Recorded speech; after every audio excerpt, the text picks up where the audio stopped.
अभी ये final last 30 days है और ये डिसाइडिंग फैक्टर होने वाले, आप एक अच्छे कॉलेज में जाओगे या टीयर 2 टीयर 3 कॉलेजेस में जाओगे, या तो आपको डोनेशन भर के एडमिशन लेना पड़ेगा। आपको दिमाग में देखो, आपको पहले ही क्लियर कर लेना है कि आपको इतना सिलेबस तो मिनिमम इतना सिलेबस तो आपको कंप्लीट करना ही पड़ेगा, तब जाके आप जो है ये 140 मार्क्स तक आप स्कोर कर सकते हो। सबसे पहले देखो, जो भी स्टूडेंट अभी स्टार्ट कर रहा है प्रिपरेशन या फिर उनकी उतनी अच्छी प्रिपरेशन नहीं हुई है, उन सभी स्टूडेंट्स को ये सारे चैप्टर्स आपको सबसे पहले कंप्लीट करने हैं। अगर लिमिटेड, अगर समझो 10 चैप्टर करके जा रहे हो और 10 चैप्टर में से ऐसा कोई क्वेश्चन आया जो आपको नहीं समझ में आ रहा है और आपने गलत सॉल्व कर लिया, तो आपके जो 30 मार्क्स आने वाले थे वो भी आपके नहीं आ पाएंगे। अगर आपने लास्ट के 30 डेज में फुल एंड टेस्ट नहीं सॉल्व किया ना, तो आपका स्कोर नहीं आएगा सीईटी एग्जाम में। Hi everyone, this is Sameer, welcome to this 21 days challenge series. 21 days challenge series का आज हमारा लास्ट है।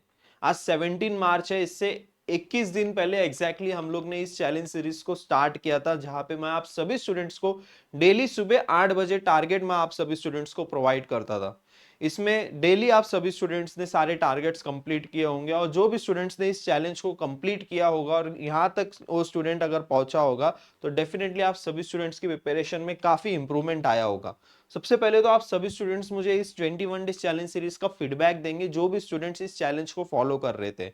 और जो स्टूडेंट इस चैलेंज को नहीं फॉलो कर रहे थे तो भी ठीक है, कोई बात नहीं है। आज 17 मार्च है, 19 अप्रैल से जो है आप सभी स्टूडेंट्स के एग्जाम स्टार्ट होने वाले। हार्डली आपके पास सिर्फ 30 डेज रिमेनिंग है, और उस 30 डेज में आप कैसे 140 तक स्कोर कर सकते हो सीईटी एग्जाम में, ये आज इस वीडियो में हम लोग डिस्कस करने वाले हैं। और ऐसी कौन कौन सी गलतियां जो है आप सभी स्टूडेंट्स को अवॉइड करनी है आपके प्रिपरेशन के टाइम पे, आपके मॉक टेस्ट के टाइम पे, आपके एग्जाम के टाइम पे, और ऐसे कौन कौन से इंपॉर्टेंट चैप्टर्स है और ऐसे कौन कौन सी इंपॉर्टेंट टिप्स है जो आपको फॉलो करना है ये लास्ट के 30 डेज। बिकॉज अभी ये फाइनल लास्ट 30 डेज है और ये डिसाइडिंग फैक्टर होने वाले, आप एक अच्छे कॉलेज में जाओगे या टीयर 2 टीयर 3 कॉलेजेस में जाओगे, या तो आपको डोनेशन भर के एडमिशन लेना पड़ेगा। अभी आपको ना मेहनत करनी पड़ेगी। अगर आपने ये 21 दिन चैलेंज नहीं कंप्लीट किया होगा, 21 डेज चैलेंज सीरीज नहीं फॉलो किया होगा, या फिर कोई आपका चैप्टर या फिर कोई आपका चैलेंज इनकम्प्लीट रहा होगा, कोई टारगेट इनकम्प्लीट रहा होगा, तो अभी आपके पास ये लास्ट के 30 डेज में टाइम है। अभी आप खुद को इंप्रूव कर सकते हो। और जो भी स्टूडेंट ने मुझे प्लीज, सारे स्टूडेंट, जो भी स्टूडेंट्स ने 21 डेज चैलेंज सीरीज में थोड़े बहुत भी अगर आपने टारगेट्स कंप्लीट किए होंगे, तो मुझे सारे स्टूडेंट जो है कमेंट सेक्शन में अपना फीडबैक देंगे। आप खुद के अंदर एक इंप्रूवमेंट देखे हो या नहीं देखे हो, आपके अंदर एक इंप्रूवमेंट आया या नहीं आया। देखो, आप जितना साल भर पढ़ाई नहीं करते हो ना, उतना एग्जाम का 1-2 हफ्ता पहले जब आता है ना, तब आप उतनी 1-2 हफ्ते में स्टडीज कर लेते हो। आप अपने बोर्ड एग्जाम में भी ये चीज, सेम चीज आपने एक्सपीरियंस की होगी। आपने साल भर पढ़ाई नहीं की है, लेकिन जब आपके बोर्ड एग्जाम स्टार्ट होने वाले थे उसके 10-15 दिन पहले आपने बहुत ज्यादा मेहनत की होगी, आपने 15-15 घंटे पढ़ाई की होगी, और वो 10-15 दिन की मेहनत से ही आपने अपना बोर्ड एग्जाम क्लियर किया होगा। और सेम गोज फॉर एमएसटी सीटी ऑल्सो। आपने साल भर बिल्कुल पढ़ाई नहीं की होगी, लेकिन अगर आपने ये 30 डेज अगर आपने पढ़ाई नहीं की ना, तो आपका एमएसटी सीटी एग्जाम उतना अच्छा नहीं जाएगा, ड्रॉप भी लग सकता है आप सभी स्टूडेंट्स को। तो चलो आज के इस वीडियो को हम लोग स्टार्ट करते हैं। बहुत सारी चीजें मैं आपको बताने वाला हूं, तो एंड तक जरूर देखना। एंड जो भी स्टूडेंट्स पहली बार इस चैनल पे आए होंगे, तो चैनल को जरूर से जरूर सब्सक्राइब करके रखना। Okay, and WhatsApp group join कर लेना। व्हाट्सएप ग्रुप की लिंक मैंने आपको डिस्क्रिप्शन बॉक्स में प्रोवाइड की है। ओके, तो सारे स्टूडेंट्स मुझे अपडेट करेंगे सारे टारगेट्स आपके कंप्लीट हुए या नहीं हुए। ओके, आज के टारगेट की अगर हम लोग बात करें, तो देखो, इस 21 डेज चैलेंज सीरीज का मैं पूरा ओवरऑल मैं आपको बता देता हूं। सबसे पहले हम लोग ने मेजर फोकस क्या किया था कि मैथ्स के पूरे सिलेबस को हम लोग कंप्लीट करने का ट्राई करेंगे। तो मैथ्स का अगर आप देखोगे, पूरे के पूरे 15 चैप्टर्स हम लोग ने इस 21 डेज चैलेंज सीरीज में हम लोग ने बहुत अच्छे से कंप्लीट किया है। 15 के 15 चैप्टर्स पूरे के पूरे मैथ्स के आपके कंप्लीट हो गए। और फिजिकल केमिस्ट्री, इनऑर्गेनिक केमिस्ट्री और ऑर्गेनिक केमिस्ट्री, ये तीनों आपका जो है ये 21 डेज चैलेंज सीरीज में कंप्लीट हुआ है। आपके पास लास्ट के जो है 2 से 3 चैप्टर्स बचे रहेंगे, पॉलीमर, बायोमोलिक्यूल्स एंड आपका वो ग्रीन केमिस्ट्री। ये 3 चैप्टर आपको एक ही दिन में आप प्रिपेयर कर लोगे। और फिजिक्स में भी आपके 4-5 चैप्टर रहे होंगे बस। और उसके अलावा आपका मैक्सिमम सिलेबस इसमें 21 डेज चैलेंज सीरीज में कंप्लीट हुआ था, जो स्टूडेंट्स ने फॉलो किया है। अब ऐसे भी बहुत सारे स्टूडेंट्स हैं, मुझे पता है उनके उतने सारे चैप्टर्स नहीं प्रिपेयर हुए हैं, तो मैं आपको कुछ इंपॉर्टेंट चैप्टर्स बताऊंगा। एंड आपको एक डेडलाइन फिक्स करनी है, उससे पहले आपको वो सारे चैप्टर्स, इंपॉर्टेंट चैप्टर्स, ताकि आप 140 मार्क्स तक जो है सीईटी एग्जाम में स्कोर कर सको। ऐसे कुछ इंपॉर्टेंट चैप्टर्स मैं आपको बताऊंगा, हाई वेटेज चैप्टर्स मैं आपको बताऊंगा, उसको जल्द से जल्द आपको कंप्लीट करना होगा।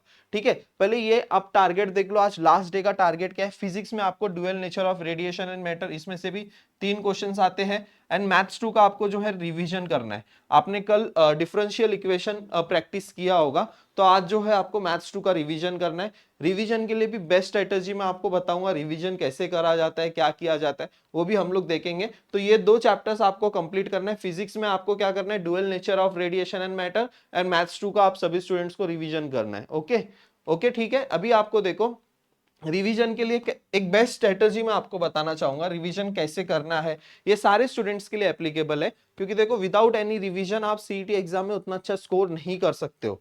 रिवीजन इज द मस्ट, और रिवीजन से ही आप सभी स्टूडेंट जितनी बार आप रिवाइज करोगे सिलेबस को, उतना ही अच्छा स्कोर आएगा सीईटी एग्जाम में। कोई भी स्टूडेंट का ना 100% सिलेबस कभी कंप्लीट नहीं होता है, कोई भी टॉपर का।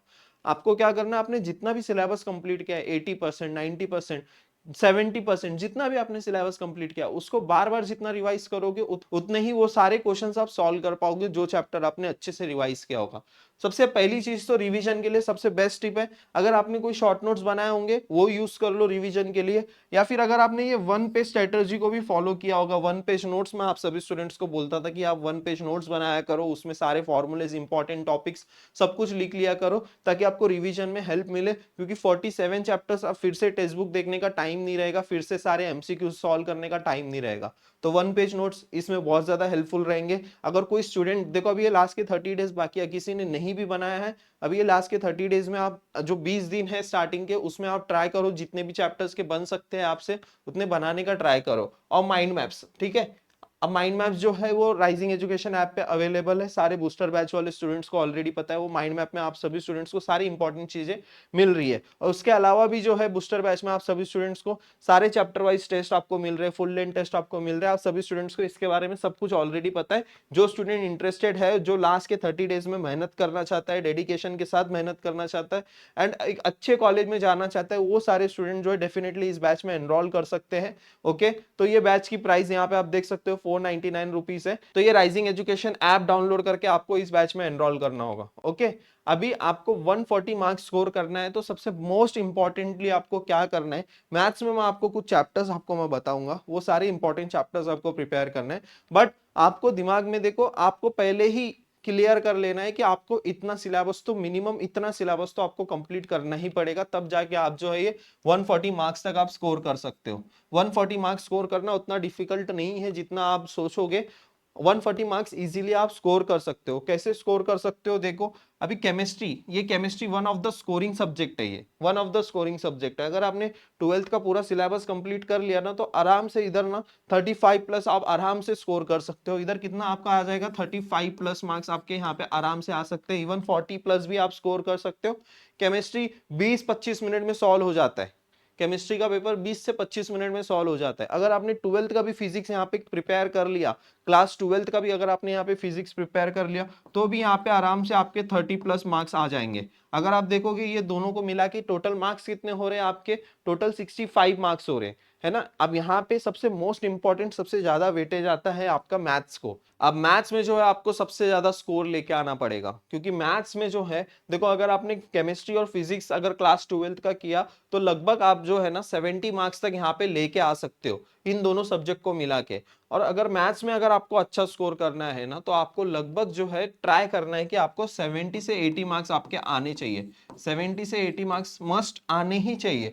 अगर आप यहाँ पे 35 लेके आते हो, 70 मार्क्स हो जाएगा, और मैथ्स में 70 करोगे तो 140 मार्क्स तक आप स्कोर कर सकते हो। और 140 मार्क्स पे आपको जो है टॉप 5 कॉलेज में एडमिशन मिल जाएगा, वो भी टेक ब्रांच में आपको मिल जाएगा। यहाँ पे मैं अभी आपको बताऊंगा मैथ्स के जो इंपॉर्टेंट चैप्टर्स है। सबसे पहले देखो, जो भी स्टूडेंट अभी अभी स्टार्ट कर रहा है प्रिपरेशन, या फिर उनकी उतनी अच्छी प्रिपरेशन नहीं हुई है, उन सभी स्टूडेंट्स को ये सारे चैप्टर्स आपको सबसे पहले कंप्लीट करने हैं। अगर आपने ये जो मैंने यहाँ पे 6 चैप्टर्स बताए, ये 6 चैप्टर्स अगर आप कर लेते हो, तो मोर देन 50 मार्क्स की आपकी प्रिपरेशन हो जाएगी। वेक्टर में से आपके 6 to 7 क्वेश्चंस पूछे जाते हैं, 6 से 7 क्वेश्चन, ठीक है। यहाँ पे 6 to 7 क्वेश्चंस पूछे जाते हैं। लाइन एंड प्लेन के आपके 4 क्वेश्चंस पूछे जाते हैं। देन डिफरेंशिएशन एंड एओडी से आपके टोटल 8 क्वेश्चंस पूछे जाते हैं, है ना। देन डिफरेंशियल इक्वेशन में से आपके टोटल 4 क्वेश्चन पूछे जाते हैं। एंड इंटीग्रेशन, ये पूरा ही मैं आपको बता रहा हूँ, डेफिनाइट इंटीग्रेशन, इनडेफिनाइट और एप्लीकेशन ऑफ डेफिनाइट इंटीग्रेशन, ये पूरा मिला के जो है यहाँ पे 6 क्वेश्चंस पूछे जाते हैं लगभग। 5 to 6 क्वेश्चंस आपके इंटीग्रेशन में से आते हैं। अगर आपने ये 6 चैप्टर अच्छे से प्रिपेयर कर लिया ना, तो मोर देन आपकी 50 मार्क्स की प्रिपरेशन हो जाएगी, मोर देन 50 मार्क्स की प्रिपरेशन हो जाएगी। और आपको 20 से 25 मार्क्स और स्कोर करना है। और वो 20 से 25 मार्क्स कहां से आते हैं वो भी मैं आपको बताऊंगा। लॉजिक बहुत सिंपल बहुत सिंपल चैप्टर है, इजीली आप उसको प्रिपेयर कर सकते हो। मैट्राइजेस बहुत सिंपल चैप्टर है, इजीली आप उसको प्रिपेयर कर सकते हो। लॉजिक, मैट्राइजेस हो गया, then binomial distribution, probability distribution, ये दोनों चैप्टर आप एक दिन में प्रिपेयर कर सकते हो। इसमें से आपके 3 से 4 क्वेश्चन बन जाएंगे, लॉजिक और मैट्राइजेस में से आपके 4 क्वेश्चन बन जाएंगे। और उसके अलावा आप और 2 चैप्टर आपके इंपॉर्टेंट है, pair of straight line and और एक इंपॉर्टेंट चैप्टर कौन सा है, एलपीपी। अगर आपने 6 चैप्टर जो बोनस चैप्टर कहते हैं, अगर आपने 6 चैप्टर कर लिया तो इजीली आप 70 प्लस तक जा सकते हो। इसमें मैथ्स में आपका स्कोर 70 प्लस तक जा सकता है। तो ऐसे जो है आप सभी स्टूडेंट्स को सबसे पहले इंपॉर्टेंट चैप्टर्स को कंप्लीट करना है। केमिस्ट्री में मैं बोलूं तो केमिस्ट्री में सबसे पहली चीज जो है आपकी फिजिकल केमिस्ट्री हो जानी चाहिए। उसके बाद आप ऑर्गेनिक पे शिफ्ट हो जाओ, ऑर्गेनिक केमिस्ट्री के जो 4 चैप्टर्स है उसको कंप्लीट करो। उसके बाद इनऑर्गेनिक केमिस्ट्री पे शिफ्ट हो जाओ, वो आपके 3 चैप्टर्स कंप्लीट हो जाने चाहिए। देन उसके बाद जब टाइम बचेगा वो 3 chapter biomolecules, green chemistry and उसके बाद और एक पॉलीमर, ये 3 चैप्टर आप एक दिन में प्रिपेयर कर सकते हो।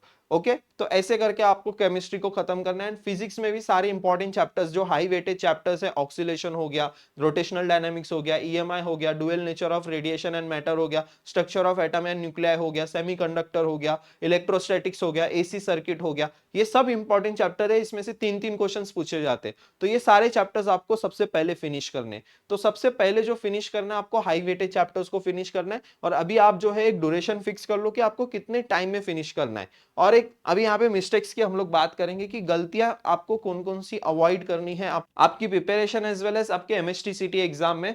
तो बहुत सारे स्टूडेंट्स लिमिटेड सिलेबस करके ही जाएंगे, जैसे आप बोर्ड एग्जाम में करके जाते थे। अभी बोर्ड एग्जाम में कैसा है कि वहां पे आपको ढेर सारे ऑप्शंस मिलते थे। अगर आपने 8 चैप्टर्स भी प्रिपेयर कर लिया तो मोर देन 50-60 मार्क्स आप स्कोर कर लोगे। आपने 50% सिलेबस कंप्लीट करके आप जो है 60 मार्क्स भी स्कोर कर सकते थे बोर्ड एग्जाम में। बट सेम चीज जो है आप यहाँ पे सीईटी एग्जाम में नहीं कर सकते। ऐसा कुछ भी नहीं है कि आप जो है यहाँ पे स्किप कर सकते हो। अगर आपने रोटेशनल डायनामिक्स स्किप कर दिया, वहां पे 3 या 4 क्वेश्चंस पूछे गए लास्ट ईयर एक शिफ्ट में, तो आपके वो 3 से 4 मार्क्स जो है वो चले जाएंगे। अब यहाँ पे आपको ऑप्शन नहीं रहेगा, तो 50 में से आपके ऑलरेडी 4 मार्क्स चले गए। और अगर आपने 11th के सारे चैप्टर्स को स्किप कर दिया तो ऑलरेडी आपके 10 मार्क्स वहां से चले गए। और उस 40 में से भी आपने वो रोटेशनल डायनामिक्स या फिर कोई भी चैप्टर को स्किप कर लिया तो ऑलरेडी वहां पे और मार्क्स आपके कम होते जाएंगे। और लिमिटेड सिलेबस करके जाओगे, और लिमिटेड अगर समझो 10 चैप्टर करके जा रहे हो और 10 चैप्टर में से ऐसा कोई क्वेश्चन आया जो आपको नहीं समझ में आ रहा है और आपने गलत सॉल्व कर लिया, तो आपके जो 30 मार्क्स आने वाले थे वो भी आपके नहीं आ पाएंगे।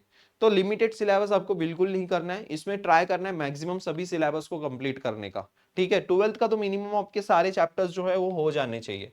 अभी मिस्टेक्स हम लोग डिस्कस करेंगे। तो सबसे पहले ना यूनिट कन्वर्जन के ऊपर फोकस करो। बहुत सारे स्टूडेंट्स क्या करते हैं, यूनिट कन्वर्ट नहीं करते और आपको सीईटी एग्जाम में ना ऐसी घुमा फिरा के क्वेश्चंस पूछते हैं और ट्रिकी क्वेश्चंस होते हैं। एसआई यूनिट में नहीं देंगे उन लोग। और आपको क्या करना है, एसआई यूनिट में कन्वर्ट करके फॉर्मूलेस को अप्लाई करके आपको आंसर निकालना है। और गलत जो आंसर निकालोगे आप, वो भी आंसर जो है ना ऑप्शन में रहेगा। सीटी सेल ऐसी गेम खेलता है सारे स्टूडेंट्स के साथ। तो आपको पहले प्रॉपरली देखना है कि यूनिट जो है वो प्रॉपरली एसआई यूनिट में है या नहीं, तभी आपको फॉर्मूला यूज करना है। कैलकुलेशन मिस्टेक, जैसे मैं बहुत सारे स्टूडेंट्स लास्ट ईयर क्या गलतियां किए थे, मैट्राइजेस वाला टॉपिक हो गया। मैट्राइजेस में अगर आपने सिर्फ प्लस माइनस भी, रो ट्रांसफॉर्मेशन, कॉलम ट्रांसफॉर्मेशन में अगर आपने प्लस माइनस भी गलत कर दिया ना, तो आपका पूरा का पूरा सम रॉन्ग हो जाता है, 2 मार्क्स आपके वहां पे चले जाते हैं। ऐसे इंटीग्रेशन, डिफरेंशिएशन में भी अगर आपने प्लस माइनस में या फिर मल्टीप्लीकेशन में कुछ भी अगर सिली मिस्टेक्स कर ली, मैथ्स में स्पेसिफिक मैं आपको बता रहा हूं, अगर आपने कुछ भी थोड़ी सी सिली मिस्टेक कर दी तो वहां पे आपके पूरे मार्क्स चले जाएंगे। तो कैलकुलेशन मिस्टेक्स आपको बिल्कुल नहीं करना है। और कैलकुलेशन इतना डिफिकल्ट नहीं आता है सीईटी एग्जाम में। अगर आपके सारे फॉर्मूलेज अच्छे से याद है ना, तो बेसिक बेसिक कैलकुलेशंस ही पूछेंगे। और केमिस्ट्री और फिजिक्स में भी आपको जैसे आपके एचएससी के एग्जाम में जैसे आपको कैलकुलेशन करना पड़ता था, उतना आपको कैलकुलेशन यहाँ पे एचएससी एमएसटीसीटी के एग्जाम में आपको नहीं करना पड़ेगा। बस आपको थोड़ा सा ध्यान देना पड़ेगा कि कैलकुलेशन में आपकी सारे जो आप कैलकुलेशन कर रहे हो वो प्रॉपर हो, कुछ आपसे गलती ना हो। ठीक है, प्लस माइनस का आप ध्यान रखो, जो सिली सिली मिस्टेक्स होती है जो बहुत सारे स्टूडेंट्स ध्यान भी नहीं देते उसके ऊपर, फिर बाद में एग्जाम जब आंसर की रिलीज होगी तब आपको पता चलेगा कि हाँ ये तो मेरे से मिस्टेक हुई है। Not applying the correct formula, और एक ये इंपॉर्टेंट मिस्टेक्स है जो हर एक स्टूडेंट करके आते हैं। तो अभी आपको जो है ना पहले क्वेश्चन पहले अच्छे से रीड करके जो है आपको सही फॉर्मूले को अप्लाई करना है। अभी क्या होता है ना, कभी कभी देखो क्या होता है कि एक कोई डेरिवेशन है, अगर उस डेरिवेशन में समझो उस फॉर्मूले को डिराइव किया जा रहा है, तो स्टेप 4 पे जो फॉर्मूला डिराइव हुआ है वही फॉर्मूले के बेस के ऊपर जो है क्वेश्चन पूछा जाता है, फाइनल फॉर्मूले के ऊपर क्वेश्चन नहीं पूछा जाएगा। अब वो डेरिवेशन में जो फोर्थ स्टेप पे जो फॉर्मूला डिराइव हो रहा है, कभी कभी ऐसे भी क्वेश्चंस आपको पूछे जाएंगे, तो उसमें आपको ध्यान देना है कि आप क्वेश्चंस रीड करो, और क्वेश्चन रीड करके आपको करेक्ट फॉर्मूला कौन सा है उसके ऊपर जो है आप क्वेश्चन को प्रॉपरली अच्छी तरीके से आइडेंटिफाई करके फॉर्मूले को अप्लाई करना है। ठीक है, एग्जाम जब आप सॉल्व करोगे या फिर फुल लेंथ टेस्ट आप जब दोगे, तो ये चीज आप बहुत ध्यान देना, ये तीनों की तीनों चीज बहुत ध्यान देना जब आप फुल लेंथ टेस्ट दोगे। और एक इंपॉर्टेंट चीज मैं आपके साथ में बता रहा हूँ, अगर आपने लास्ट के 30 डेज में फुल लेंथ टेस्ट नहीं सॉल्व किया ना, तो आपका स्कोर नहीं आएगा सीईटी एग्जाम में। फुल लेंथ टेस्ट को आप इंपॉर्टेंस दो, और अगर आपने लास्ट ईयर के 2024 के जो 16 शिफ्ट के पेपर है उसको as a full length test दे दिया, एंड अगर आप वहां स्कोर कर रहे हो 140 150 मार्क्स अगर आप स्कोर कर रहे हो, तो डेफिनेटली आपका सीईटी एग्जाम में भी उसी के आसपास आपका स्कोर आएगा। और वो 2400 क्वेश्चंस लास्ट ईयर पूछे गए थे पीसीएम के, तो अगर आपने उतने भी सॉल्व कर लिए तो इजीली आपके जो भी शिफ्ट में 150 क्वेश्चंस आएंगे वो इजीली आप टैकल कर लोगे। तो जो लास्ट ईयर्स के 2024 के जो पीवाईक्यूज है उनको तो आपको सॉल्व करना ही करना है, और उनके as a full length test आपको देना ही देना है। और ये सारी चीजें मैंने बूस्टर बैच में अवेलेबल करवा के दी है। अब जब फुल लेंथ टेस्ट दोगे तब आप क्या करोगे, आप बहुत लोग ने दिया भी होगा फुल लेंथ टेस्ट, उसमें टाइम मैनेजमेंट नहीं होता है। क्यों नहीं होता है कि आप लोग ना स्किप नहीं करते हो क्वेश्चन को। आप पहले क्या करो, डिफिकल्ट क्वेश्चन फिजिक्स से स्टार्ट होता है, फिजिक्स में अगर आपको पहला दूसरा क्वेश्चन नहीं आ रहा है छोड़ दो, आप फिजिक्स ही छोड़ दो, आप केमिस्ट्री शिफ्ट कर लो, केमिस्ट्री के 51 से स्टार्ट हो जाते हैं क्वेश्चंस, 51 से लेके 100 क्वेश्चंस पहले उसको सॉल्व कर लो। देखो स्टार्टिंग में कॉन्फिडेंस होना बहुत ज्यादा जरूरी है, अगर आपका कॉन्फिडेंस जीरो हो जाएगा ना, तो जो आपने अच्छे से प्रिपरेशन की है वो भी आप वहां पे भी आप गलतियां करके आ जाओगे। तो स्किप करना सीखो क्वेश्चन को, तुक्का नहीं लगाना है आपको, क्योंकि सीटी एग्जाम में जो है एक्यूरेसी मैटर करती है। तुक्के से जो है आप ज्यादा से ज्यादा 2 से 3 मार्क्स ही, ज्यादा से ज्यादा 4 मार्क्स आप बढ़ा सकते हो, लेकिन ज्यादा आपको क्या करना है कि एक्यूरेटली आपको सॉल्व करके आंसर लेके आना है। तुक्के के भरोसे बैठोगे तो मार्क्स और परसेंटाइल दोनों नहीं आएंगे आपके। और ये टाइम मैनेजमेंट, ये जब आप फुल लेंथ टेस्ट दोगे तभी आपको समझ में आएगा कि कौन से टॉपिक के क्वेश्चंस कितने लेंदी होते हैं और कितना टाइम लगता है उसको सॉल्व करने को, और लेवल क्या है क्वेश्चन का, और आपको कैसे जो है टाइम मैनेज करना है अभी फुल लेंथ टेस्ट में, ये सारी चीजें आपको समझ में आएगी। ओके, यस yes, और बहुत सारे स्टूडेंट्स पूछ रहे हैं ना, is it possible to score 99 percentile. अगर आपने वो 140 मार्क्स स्कोर कर लिया तो definitely yes it is possible for to get 99 percentile in MST CT exam, ये लास्ट के 30 डेज में यस पॉसिबल है। बस आप मेहनत के डेडिकेशन के साथ मेहनत करो, कंसिस्टेंट रहो, ऑनेस्ट रहो और स्मार्ट वर्क करो, स्मार्ट प्रिपरेशन करो, डेफिनेटली आप अच्छे परसेंटाइल स्कोर कर लोगे। ठीक है, आज का मॉक टेस्ट दे देना सारे स्टूडेंट्स।